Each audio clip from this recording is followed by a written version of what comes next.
Halo Sobat Warnermatic, jumpa lagi dengan saya Hermas Effendi Prabowo di channel YouTube Warnermatic. Kali ini saya membahas tentang transmisi matic yang overheat. Sama seperti mesin mobil, transmisi matic mobil-mobil Subad juga bisa mengalami overheat.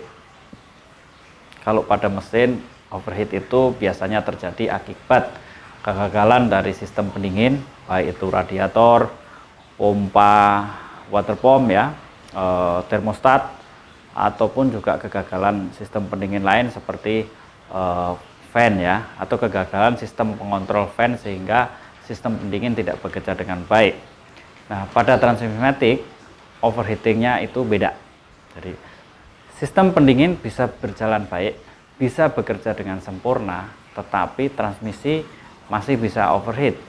Nah, tentunya ini menarik buat teman-teman semua yang punya mobil matic, atau yang mau beli mobil matic, atau yang punya mobil matic lebih dari satu, atau mereka yang secara mekanik bekerja pada bidang otomotif atau perbengkelan. Mempelajari transmisi matic yang overheating ini saya kira sangat perlu ya. Nah, kita lanjut aja bahwa pada mesin mobil ya, overheat itu biasanya nih terjadi karena salah satu yang saya sebutkan tadi. Misalnya ketika fan tidak bekerja dengan baik, akibat relaynya tidak bekerja baik, misalnya akibat kontrol modusnya nggak bekerja dengan baik, maka kemampuan si kipas ini untuk mendinginkan air radiator menjadi berkurang. Nah, karena kemampuan untuk mendinginkan air radiator berkurang, sementara si mesin terus memproduksi panas akibat sistem pembakaran, sebagai efek dari sistem pembakaran dalam, maka kemudian akan terjadi banyak penguapan. Nah, ketika penguapan terjadi karena suhunya yang meningkat, otomatis volume air di dalam radiator berkurang. Karena volume air dalam radiator berkurang mengakibatkan mesin menjadi cepat panas. Nah, ketika panas maka kemudian tidak mampu lagi diredam, sehingga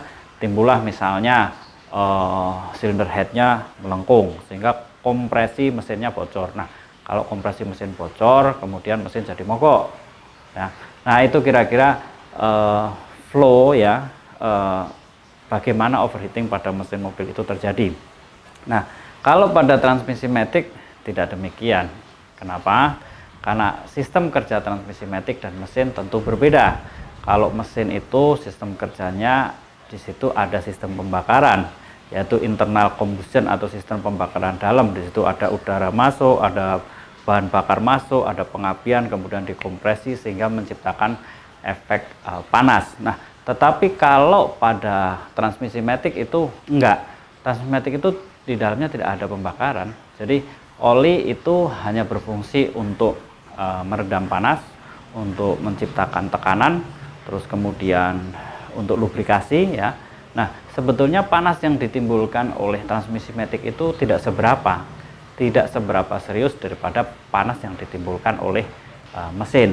Hanya saja kadang transmisi matic itu suhu kerjanya itu nggak beda jauh dengan suhu kerja mesin. Kenapa? Karena sistem pendinginan transmisi matic itu biasanya numpang pada sistem pendinginan mesin. Nah, kalau teman-teman ngecek lebih detail lagi, misalnya pada radiator itu selalu ada dua lubang di bagian bawah dari radiator itu yang kemudian terhubung oleh selang ke dalam transmisi matic.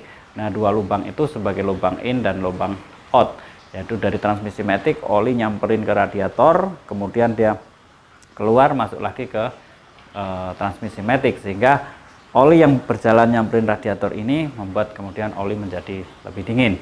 Begitu pula untuk sistem pendinginan yang menggunakan cooler independent, misalnya untuk mobil-mobil sekarang kayak mobil CVT misalnya ya, atau tertentu seperti Mazda gitu, dia punya cooler independent. Nah, cooler independent ini tetap juga memanfaatkan sistem pendinginan dari air. Jadi air nyamperin ke cooler, terus kemudian balik lagi ke radiator. Nah, biasanya air radiator yang di bypass untuk sistem pendinginan transmisi matic itu memanfaatkan air yang sudah mengalami proses pendinginan, yaitu kalau di radiator pada posisi yang bak paling bawah. Nah, itu air radiator yang ada di posisi bak paling bawah itu sebetulnya air yang sudah mengalami proses pendinginan. Nah, air yang sudah agak dingin itu selain dia diserap juga ke mesin, dia juga dipakai, dimanfaatkan juga untuk mendinginkan si transmisi matic itu. Sering kasus terjadi bahwa mesin tidak mengalami overheating ya, mesin normal saja.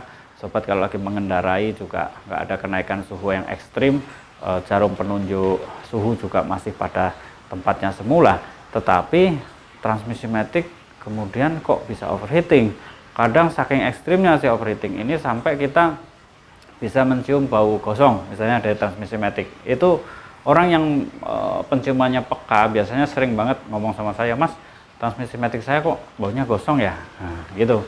Nah, itu sebetulnya salah satu efek dari salah satu dampak dari transmisi matic yang overheating itu.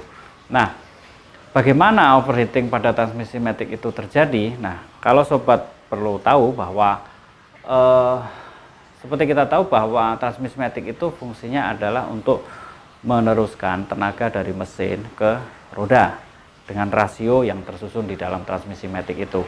Misalnya ini mesin berputar, kemudian ini transmisi, dia akan meneruskan ke roda. Nah, tentu mesin ini berbeda-beda kekuatannya atau kapasitasnya. Ada yang torsinya gede, ada yang torsinya kecil, begitu pula horsepower-nya, ada yang gede, ada yang kecil. Nah, horsepower yang gede atau yang kecil ini kemudian diteruskan oleh transmisi melalui bagian-bagian tertentu, mulai dari torque converter, terus kemudian clutch ya, ada band juga, ada one way clutch, kemudian ada as input, as intermediate, as output. Nah, itu semua bagian-bagian transmisi yang bertugas untuk meneruskan tenaga atau flow powernya itu dari input sampai ke output. Nah, tentu pada titik-titik ini ya, pada titik ini tuh pada torque converter, pada clutch maupun pada planetary gear maupun pada shaft ini nggak boleh terjadi slip ya, nggak boleh terjadi slip.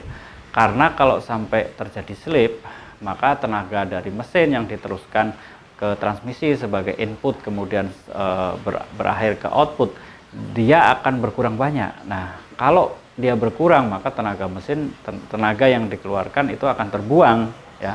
Nah, sehingga mobil menjadi, oh kok rasanya mobil kurang bertenaga, kurang enak dipakai gitu. Itu biasanya yang suka terjadi. Nah,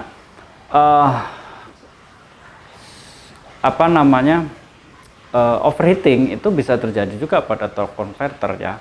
Seperti kita tahu sistem di torque converter itu adalah boleh dibilang dia kopling cair ya. Jadi kalau teman-teman mungkin udah kenal motor atau mobil kan sudah ada kopling ya, ada kopling kampas kopling dan sebagainya. Lah di torku itu ada yang namanya kopling cair. Jadi dia bertugas untuk meneruskan dan memutuskan putaran mesin, tapi basisnya bukan kampas, tapi basisnya adalah turbin. Nah, turbin itu diputar oleh si oli ya, yang kemudian tenaganya diteruskan ke dalam transmisi. Jadi ini disebut sebagai kopling cair. Nah, di dalam kopling cair untuk mobil-mobil sekarang juga sudah dilengkapi kampas. Artinya di dalam torque converter itu selain juga ada turbin untuk kemudian memutar input shaft, juga ada si kampas itu. Nah, kampas ini yang bertugas juga untuk membantu kerja torque converter agar tenaga yang disalurkan bisa 100%. Nah, pada titik ini bisa saja timbul yang namanya slip. Nah, ketika terjadi slip pada torque converter ini dan slip itu berlangsung terus-menerus, maka akan menciptakan panas yang berlebihan. Nah, ketika panas yang berlebihan ini terjadi, akibatnya kita tahu kayak clutch ya, kayak friction clutch ataupun steel clutch ya bisa aja kebakar. Nah, ketika kebakar maka akan terjadi gesekan yang eksesif. Nah, inilah yang kemudian disebut sebagai overheating. Nah, overheating di satu titik yaitu di torque converter. Di mana lagi bisa terjadi overheating? Misalnya di clutch. Clutch kan berfungsi sebagai penerus tenaga juga dari input misalnya ke intermediate shaft, atau dari input kemudian ke pembentuk rasio gigi planetary gear shaft misalnya. Nah, di clutch ini ada juga yang bentuknya band ya, kayak bandu gitu ya, kampas tapi bentuknya bulat kayak bandu. Ada juga yang bentuk lempengan disc clutch ya, sehingga Kalau ini tidak bekerja baik, maka bisa terjadi gesekan atau friction yang berlebihan sehingga mengakibatkan kampas terbakar. Nah, ini juga bisa menyebabkan timbulnya overheating. Selain di situ di mana lagi? Ya, tentu di titik lain lagi, misalnya kayak di titik, kalau di planetary gearset dia tidak menciptakan overheating. Bisa aja di one way clutch ya, gesekannya berlebihan. Atau bisa jadi di bantalan antara input shaft, intermediate shaft, output shaft ya, dengan antara shaft itu dengan bushing ya, kemudian terjadi gesekan yang eksesif dan kemudian timbul kebakar. Nah, biasanya komponen-komponen yang mengalami overheating pada transmisi matic itu dia kelihatan banget dia bekas kebakarnya, jadi hitam ya, menghitam gitu. Bahkan komponen baja pun ketika itu kena gesekan yang berlebihan dia menjadi hitam.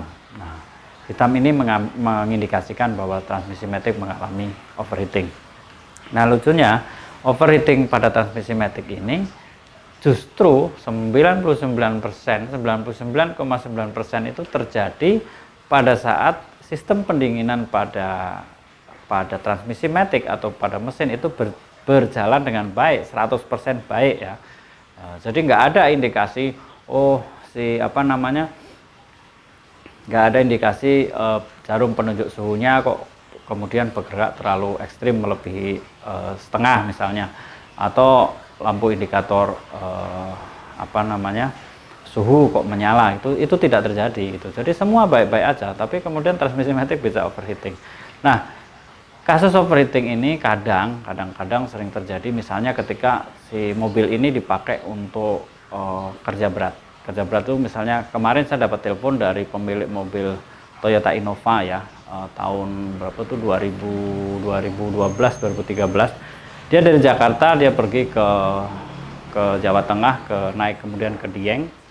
Dari Jakarta tidak ada masalah, dia bilang, dia cerita dia jalan kenceng, larinya kecepatan 150, 160, nggak ada masalah, enak-enak aja. Tapi begitu dia naik ke Dieng, terus kemudian di sana tanjakannya macet, terus di tengah jalan mobil terpaksa harus berhenti, terus merayap.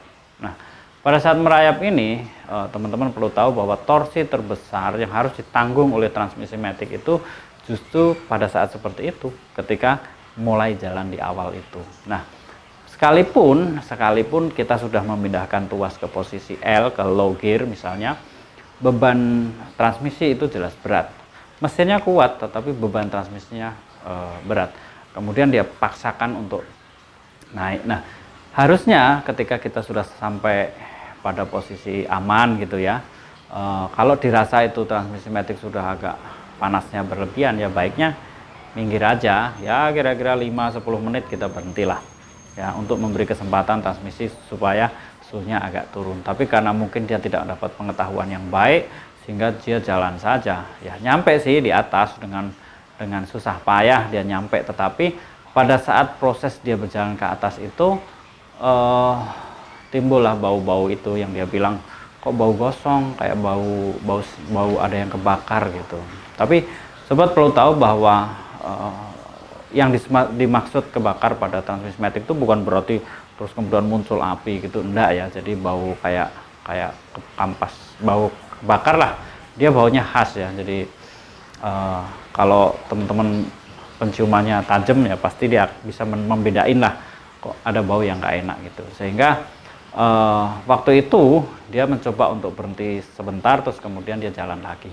Nah, setelah itu dia balik ke Jakarta, dia merasakan si transmisi matic itu nggak lagi bisa berjalan dengan baik, bahkan untuk lari 130, 140 tuh rasanya berat ya. Boleh dibilang powernya itu bisa turun antara 10 sampai 15-20% gitu. Jadi signifikan banget gitu. Nah, akibatnya apa ya? Transmisi matic yang seharusnya masih bisa dipakai untuk jangka panjang, mungkin untuk 5 tahun ke depan, ya harus diperbaiki saat itu, karena kalau enggak performa mobil tidak bekerja dengan baik. Nah, apa kemudian dampak dari overheating itu ya? Tentu komponen-komponen yang sifatnya friction itu dia pasti akan mengalami kerusakan gitu ya. Selain itu juga perlu diingat bahwa mobil sekarang ini semua serba electrical, semua serba computerized. Kenaikan suhu yang signifikan pada transmisi otomatis juga bisa berdampak kepada komponen-komponen electrical, dan kalau sudah kena komponen electrical, kena mechanical, tentu biayanya menjadi besar untuk perbaikannya. Nah, itu kira-kira ya pemahaman yang bisa saya sampaikan kepada teman-teman tentang bahaya dari overheating di transmisi matic. Jadi sekali lagi, overheating pada transmisi matic itu berbeda 180 derajat dibanding overheating pada mesin. Jadi kalau mesin itu overheating itu dipicu akibat kerja sistem pendingin yang nggak bagus, tapi pada transmisi matic overheating itu meskipun sistem pendingin bekerja dengan baik, tetapi kalau transmisi matic itu mengalami beban yang berlebihan atau tidak dalam kondisi prima, dia tetap bisa terjadi overheating sekalipun sistem pendinginnya bekerja dengan baik. Bahkan ada juga orang yang kemudian nambahin cooler tambahan ya, cooler ekstra, ya tetap aja nggak bisa kalau memang si transmisi matic itu kerjanya ekstra berat. Nah, kerja ekstra berat transmisi matic itu salah satunya yang saya sebutkan tadi, karena melintasi tanjakan berlebihan, atau karena bebannya berat, karena penumpangnya banyak, atau karena mobil yang torsinya dinaikin ya, orang suka modifikasi sekarang, terus torsinya dinaikin, terus kemudian dia tidak memperhitungkan efek ke transmisi matic itu gitu, yang dikejar dia power gitu, sehingga semua kan ada batasnya ya, semua ada parameternya, semua ada batasnya, yang kalau batas kemampuan itu dilampaui tentu kemudian akan berefek pada transmisi matic yang rusak. Nah, selain itu overheating juga bisa terjadi ketika perawatan transmisi matic itu tidak dilakukan dengan baik ya, misalnya penggantian atau pengurasan oli tidak dilakukan secara rutin, kualitas olinya nggak bagus, atau volume oli terlalu sedikit atau terlalu banyak sehingga kemudian menciptakan tekanan oli palsu. Nah, hal-hal itu bisa saja terjadi dan bisa saja kemudian memicu transmisi matic itu overheating gitu. Jadi banyak faktor yang menyebabkan transmisi matic overheating, nggak hanya mobil-mobil jadul, nggak hanya mobil-mobil lama, mobil baru sekalipun kalau kemudian si transmisi matic ini bekerja melampaui dari kapasitasnya juga pasti akan mengalami overheating gitu. Jadi mungkin itu ya yang bisa saya sharing ke teman-teman. Jadi tapi nggak usah khawatir buat teman-teman yang punya mobil matic, selama kalian pakai dan bawanya itu normal-normal aja, terus kemudian nggak terlalu melintasi jalanan yang ekstrim, yang macam-macam, yang naik turun dan sebagainya, ya so far sih saya lihat baik ya. Memang saya kan di Warner Matic itu nangani banyak transmisi matic dari banyak mobil, sehingga ketika mobil datang terus kemudian dia muncul ada overheating, saya tahu ini mobil apa, terus saya gali, kemudian saya tanya ke customernya nih habis dari mana, habis ngapain gitu ya, sehingga kemudian muncullah cerita-cerita itu yang bisa menjelaskan tentang kenapa itu bisa overheating, dan kemudian saya compare dengan pengetahuan dan pengalaman saya dalam penanganan transmisi matic, disimpulkanlah muncul overheating pada transmisi matic itu. Jadi buat sobat semua, enjoy dengan mobil maticnya, lakukan perawatan dengan rutin, ganti oli teratur, kuras oli dengan teratur, pada volume yang tepat, pada volume yang benar, pada spesifikasi oli yang tepat, dan di bengkel yang tepat juga tentunya ya, yang mempunyai kapasitas yang baik, mempunyai kompetensi yang baik gitu, supaya transmisinya bisa bekerja dengan baik dan mobil bisa diajak pergi kemanapun dengan enjoy, sehingga teman-teman bisa menikmati perjalanan dengan enjoy. Oke, sampai jumpa.